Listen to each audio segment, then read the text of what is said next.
Bismillahirrahmanirrahim. Kelompok yang ketiga,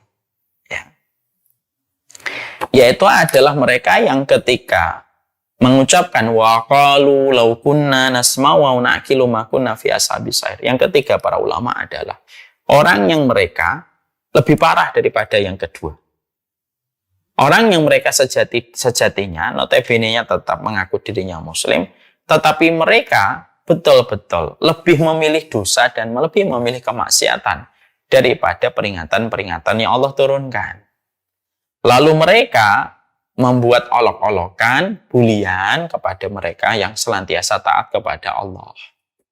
Maka merekalah yang juga akan mengucapkan kalimat ini. Ya. Maka sesungguhnya kita membaca di dalam surat Al-Mutaffifin bagaimana orang-orang yang mereka dalam kondisi bermaksiat besar kepada Allah Subhanahu wa taala, sesungguhnya mereka adalah orang-orang yang suka memperolok-olok kepada orang-orang yang taat kepada Allah Subhanahu wa taala. Ketika mereka memperolok-olok, itulah yang akhirnya menjadikan betapa besarnya penyesalan mereka dalam kehidupan kelak di akhirat. Makanya mereka itu akan terkena pada ayat yang ke-13 surat Al-Mutaffifin ketika Allah menyampaikan idza tutla alaihi ayatuna qala asatirul awwalin. Kalau dibacakan ayat-ayat kami, mereka itu akan suka mengatakan itu adalah dongeng. Ya, idza tutla alaihi ayatuna qala asatirul awwalin. Maka sesungguhnya pada ayat yang ke-13 mereka mengatakan setiap nasihat itu disampaikan kepada mereka mengatakan, "Halah, itu dongeng, kamu yang lebay, kamu yang berlebihan, kamu terlalu radikal," dan selain sebagainya. Ya. Maka sesungguhnya mereka itulah yang akhirnya betul-betul disampaikan oleh Allah Subhanahu wa taala bahwasanya mereka itu kelak mereka itu yang menyesal.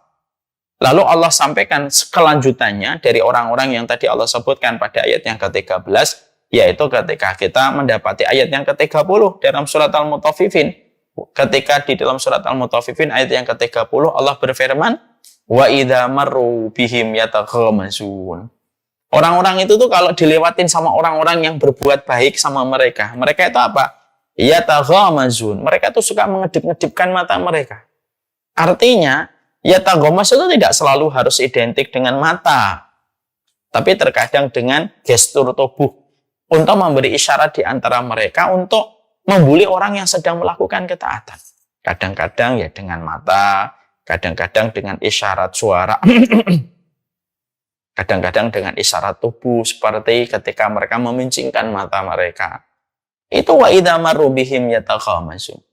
Bukan hanya itu saja, Allah juga sampaikan pada ayat yang ke-31, wa idzan qalabu ila ahlihim qalabu fakihin. Kalau mereka pulang kepada keluarga mereka dan kepada kaumnya, mereka gembira ketika baru saja mereka itu membuli orang-orang yang mereka melakukan ketaatan. Kan hari ini begitu. Sudah tidak taat, sudah tidak mau mempelajari, kadang-kadang suka dijadikan materi stand up.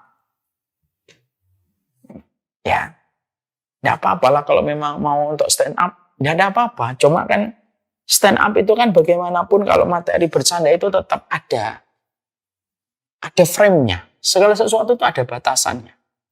Ya. Maaf ya, saya sering menyampaikan. Kalau kita berada di bandara, itu saja terikat dengan sebuah regulasi yang sangat ketat. Jangan pernah bercanda mengatakan kalimat bom kalau kita di dalam penjara, di bandara udara. Kenapa? Kalau kamu bercanda, lalu terlempar dari lisanmu, terdengar telinga orang kamu mengucapkan kalimat bom, pihak keamanan berhak untuk menangkapmu dan menahanmu.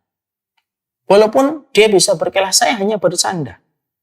Itu artinya memberi arti kepada kita. Loh, kalau kita saja di bandara saja tidak bisa kita seenak-enaknya bercanda. Di dalam kehidupan ini bercanda boleh, tapi juga ada batasan dan frame-nya. Ada orang-orang yang mereka itu ketika mereka itu sudah diberikan peringatan, kadang-kadang peringatan itu ditolak, tapi dijadikan menjadi materi untuk membuli dan memperolok-olok orang yang mereka melakukan ketaatan. Wa idzan qalabu ila ahlimu qalabu fakihin. Jadi bukan hanya mereka itu gesturnya ndak enak sama orang yang ngasih nasihat, tapi setelah itu apa? Kalau mereka kembali kepada gengnya, wa idzan qalabu ila ahlimu qalabu, mereka kembali kepada gengnya, kepada circle-nya, ila ahlihim itu kepada circle-nya mereka, yang qalabu fakihin, mereka itu senang. Mereka ketawa-tawa terbahak-bahak menertawakan apa yang mereka bully dari orang-orang yang mereka menyampaikan nasihat untuk mereka. Ini jadi peringatan untuk kita, Pak. Kadang-kadang kita, memang kadang-kadang hati kita futur ketika turun iman. Kadang-kadang tidak bisa semua perintah Allah kita bisa kerjakan. Tapi kita juga harus paham ketidakmampuan kita untuk melakukan sebuah ketaatan itu tidak menjadi alasan kita untuk membuli ketaatan itu. Kenapa? Lebih baik kita ngaku, tidak mampu, lalu kita beristighfar dan bertobat kepada Allah, daripada ketika kita tidak mampu melakukan ketaatan, lalu membuli ketaatan itu dan menjadikan bahan bercandaan. Dan itu termasuk kelompok yang ketiga. Jadi di antara penyesalan manusia yang Allah sebutkan dalam deretan ayat yang ke-8, ayat yang ke-9, ayat yang ke-10, ketika dikatakan takadu tamayyazu minal ghaid kullama ulqiya fiha fa'udun sa'alahum khazanatuha lam ya'tikum nadhir qalu bala qad ja'ana nadhir fakadzabna wa qulna ma nazalallahu min syai'in antum illa fi dhalalin kabir wa qalu law kunna nasma'u wa na'qilu ma kunna fi ashabis sa'ir. Dan siapa ini yang mengucapkan ini? Siapa nanti pelaku yang mengucapkan law kunna nasma'u wa na'qilu ma kunna fi ashabis sa'ir? Yaitu adalah 3 tadi. 1, yang mereka mendengar nasihat tentang Nabi Muhammad, tapi mereka tidak pernah mengimani Nabi Muhammad. 2, orang-orang yang mereka sepanjang hidupnya nggak pernah mau belajar ilmu syar'i. Habis untuk urusan kerja, habis untuk urusan hobi. Habis untuk urusan pleasure sama tetangga, sama keluarganya saja. Hanya itu saja tiap waktu.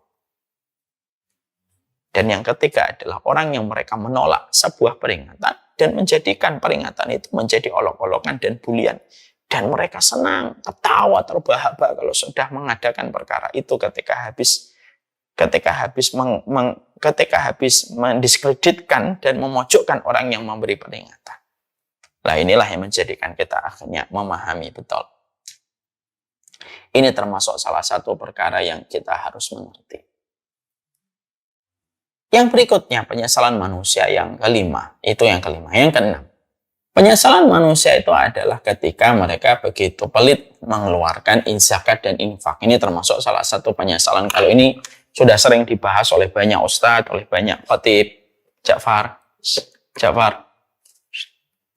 Kita tentunya paham sekali bahwasanya di dalam salah satu ayat di dalam surat Al-Munafikun, Allah itu mengatakan, ya ayyuhal, di dalam surat Al-Munafikun, Allah itu mengatakan bahwasanya Allah berfirman di dalam surat Al-Munafikun. Allah mengatakan kepada kita di dalam ayatnya itu adalah ketika Allah berfirman pada ayat yang ke-10, wa anfiqu mimma razaqnakum min qabli ayyati ahadakumul maut. Fayaqula rabbi laula akhartani ila ajalin qarib fa asaddaqa wa akum minas salihin. Pada ayat yang ke-10 nanti kita mendapati betul bahwasanya Allah memberikan kepada kita perintah wa anfiqu mimma razaqnakum min qabli ayyati ahadakumul maut. Berinfaklah sebelum datangnya kepada kalian sebuah kematian. Artinya kenapa ada perintah infak yang Allah perintahkan kita untuk mengeluarkannya, lalu kata setelahnya itu adalah qabla ayati ahadakumul maut. Lalu keadaan yang disebutkan setelahnya itu keadaannya adalah kematian. Karena sedekah dan kematian itu saling berkaitan.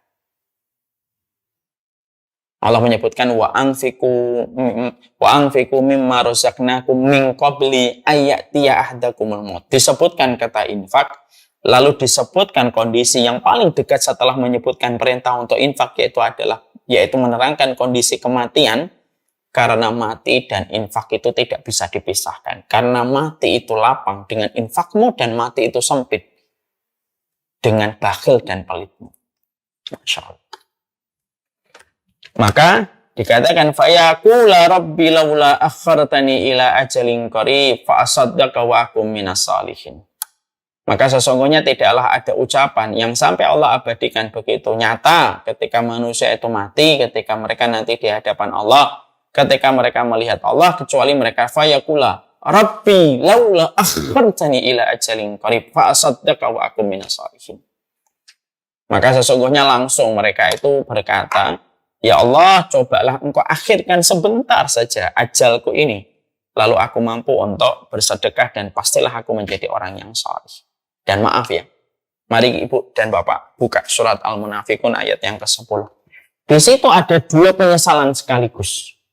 Di situ ada dua penyesalan sekaligus yang Allah abadikan di dalam ayat yang ke-10.